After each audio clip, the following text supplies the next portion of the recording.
राधे राधे सभी को। जय श्री कृष्णा। स्वागत है आप सभी का हमारे यूट्यूब चैनल में। आज हम आपको शनिवार व्रत की कथा सुनाएंगे। कथा अच्छी लगे तो वीडियो को लाइक करें और चैनल को सब्सक्राइब करें।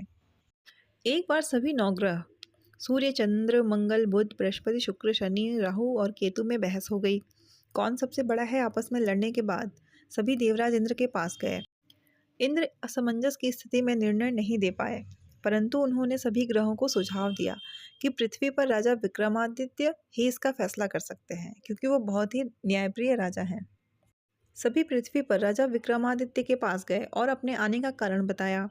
राजा उनकी समस्या को सुनकर बहुत परेशान हो गए। उनका चिंतन होना लाजमी था, क्योंकि जिसको भी किसी से छोटा बताया तो वही गुस्सा कर जाएगा। राजा के काफ़ी सोच विचार के बाद उन्हें एक उपाय सूझा। उन्होंने सुवर्ण, रजत, कांस्य, पीतल, सीसा, रांगा, जस्ता, अभ्रक और लोहे से 9 सिंहासन का निर्माण करवाया। उन्हें उपयुक्त क्रम में रख दिया गया। सबसे निवेदन किया गया कि क्रमानुसार सिंहासन पर आसन ग्रहण करे। शर्त रखा गया कि जो सबसे अंतिम में सिंहासन पर आसन ग्रहण करेगा वही सबसे छोटा माना जाएगा, जिसकी वजह से शनिदेव सबसे बाद में आसन प्राप्त कर सके और सबसे छोटे कहलाए। क्रोध के आवेश में आकर शनिदेव ने सोचा कि राजा ने यह सब जानबूझकर किया है। कुपित होकर राजा से कहा कि राजा, तू मुझे नहीं जानता। सूर्य एक राशि में 1 महीना, चंद्रमा 1.25 महीना, 2 महीने 2 दिन, मंगल 1.5 महीना, बृहस्पति 13 महीने, बुध और शुक्र 1-1 महीने विचारण करते हैं, लेकिन मैं 2.5 से 7.5 साल तक रहता हूँ। मैंने बड़े बड़े का विनाश किया है। श्री राम की 7.5 आने पर उन्हें जंगल जंगल भटकना पड़ा और रावण की आने पर लंका को बंदरों की सेना ने परास्त होना पड़ा। क्रोधित शनिदेव ने राजा से कहा कि अब आपको सावधान रहने की जरूरत है। इतना कहकर शनिदेव कुपित अवस्था में वहां से चले गए। समय गुजरता गया और कालचक्र का पहिया घूमते हुए राजा की 7.5 आ ही गई। तब शनिदेव घोड़ों का सौदागर बनकर राजा के राज्य में गए। उनके साथ अच्छे नस्ल के बहुत सारे घोड़े थे। जब राजा को सौदागर के घोड़ों का पता चला तो अश्वपाल को अच्छे घोड़े खरीदने के लिए भेजा। अश्वपाल ने कई अच्छे घोड़े खरीदे। इसके अलावा सौदागर ने उन्हें उपहार स्वरूप एक सर्वोत्तम नस्ल के घोड़े को राजा की सवारी हेतु दिया। राजा विक्रमादित्य जैसे ही उस घोड़े पर बैठे, वह सरपट वन की ओर भागने लगा। जंगल के अंदर पहुंचकर वह गायब हो गया। भूखा प्यासा राजा जंगल में भटकने लगे। अचानक उन्हें एक ग्वाला दिखाई दिया, जिसने राजा की प्यास बुझाई। राजा ने प्रशंसा में उसे अपनी अंगूठी देकर नगर की तरफ चलने दिए। वहां एक सेठ की दुकान पर पहुंचे। उन्होंने जल पिया और अपना नाम वीका बताया।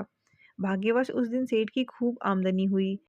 सेठ खुश होकर उन्हें अपने साथ घर लेकर गया। सेठ के घर खूंटी पर एक हार टंगा था, जिसको खूंटी निगल रही थी।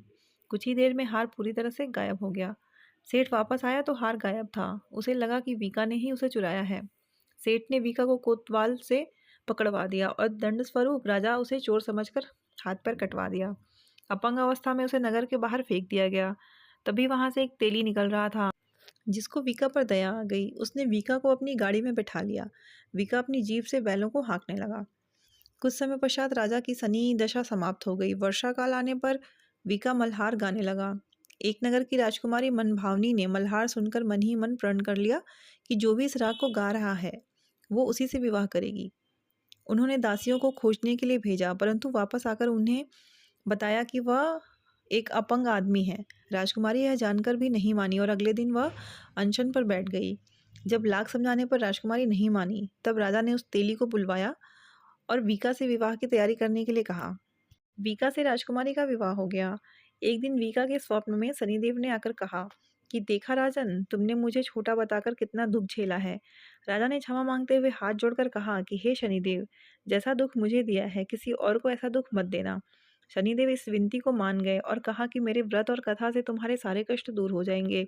जो भी नित्य मेरा ध्यान करेगा और चींटियों को आटा डालेगा, उसकी सारी मनोकामनाएं पूर्ण हो जाएंगी। शनिदेव ने राजा के हाथ पैर भी वापस दिए। दूसरे दिन जब राजकुमारी की आंख खुली तो वह आश्चर्यचकित हो गई।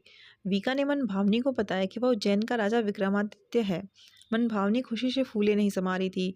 राजा और नगरवासी सभी अत्यंत प्रसन्न हुए। सेठ ने जब यह सुना तो वह पैरों पर गिरकर क्षमा मांगने लगा। राजा ने कहा, यह सब शनिदेव के कोप का प्रभाव था, इसमें किसी का कोई दोष नहीं है। सेठ ने निवेदन करते हुए कहा कि मुझे शांति तभी मिलेगी जब आप मेरे घर चलकर भोजन करेंगे। सेठ ने कई प्रकार के व्यंजनों से राजा का सत्कार किया।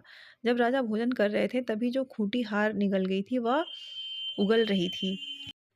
सेठ ने अनेक मोहरे देकर राजा का धन्यवाद किया और अपनी कन्या श्री कंवरी से पानी ग्रहण का निवेदन किया। राजा ने संघर्ष स्वीकार किया। राजा अपनी दोनों रानियों मनभावनी और श्री कंवरी को लेकर उज्जैन नगरी लौट आए। सारे नगर में दीपमाला और खुशी मनाई गई। राजा ने घोषणा करते हुए कहा कि मैं शनिदेव को सबसे छोटा बताया था, लेकिन असल में वही सर्वोपरि हैं। तब से सारे राज्य में शनिदेव की पूजा और कथा नियमित होने लगी। सारी प्रजा के बीच खुशी और आनंद का वातावरण बन गया। शनिदेव के व्रत की कथा को जो भी सुनता या पढ़ता है, उसके सारे कष्ट दूर हो जाते हैं।